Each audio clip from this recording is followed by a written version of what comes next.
Welcome back. Bombshell new text messages between FBI officials Peter Strzok and Lisa Page could blow the lid off a link between the Obama White House and the intel community during the early stages of the Mueller probe. It is the first time that we're seeing what could be a direct link between the former administration and what President Trump has dubbed as a politically motivated witch hunt. Here now to react is a former member of the FBI's Joint Terrorism Task Force, Steve Rogers. Steve, thank you so much for joining us. Good morning.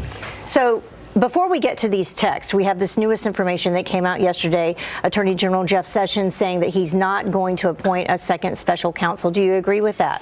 Heather, the time has come for the investigation to focus in on the investigators. There should be a special counsel, in my view, someone completely outside of the Department of Justice.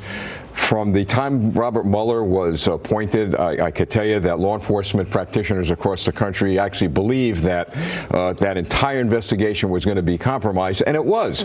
Look at all the investigators who have ties to the DNC, the Clinton Foundation, and on and on and on. And now we have a text that comes out that pretty much confirms, I mean, one of many, perhaps, that pretty much confirms our greatest fears. Right, so let's take a look at those texts. This was from Lisa Page to Peter Strzok on August 2nd. It says, make sure you can lawfully protect what you sign. Just thinking about Congress, the FOIA, etc., you probably know better than me. And then there was this one. This was on August 8th from Strzok to Page.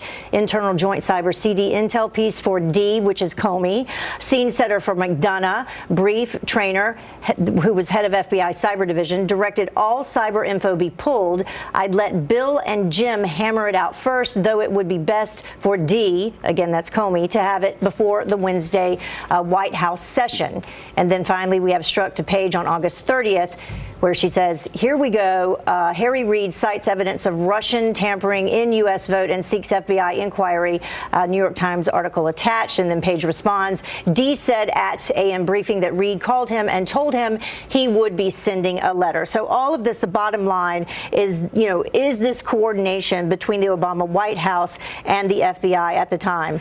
How about, instead of coordination, collusion? That is absolutely a word we've heard a lot. That's right. We've heard a lot. So let's hear the word collusion when we really see what's coming before us as strong evidence. Just to let people know at home, to refresh your memory, Dennis McDonough, obviously at the time, was former President Barack Obama's chief of staff. And then you had Harry Reid, you had John Brennan, who was the former CIA director under Obama as well. The fact of the matter is, this gives us a great reason why we need someone outside the Justice Department to actually do this investigation.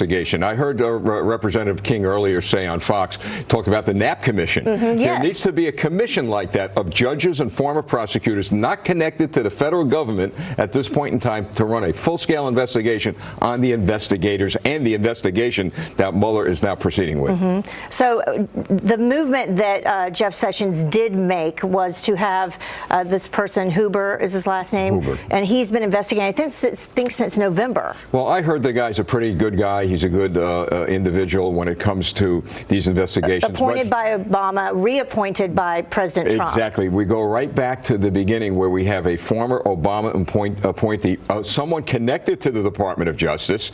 I believe Jeff Sessions at one point is going to have to really stand up, get somebody outside the Department of Justice, perhaps a commission like the Knapp Commission.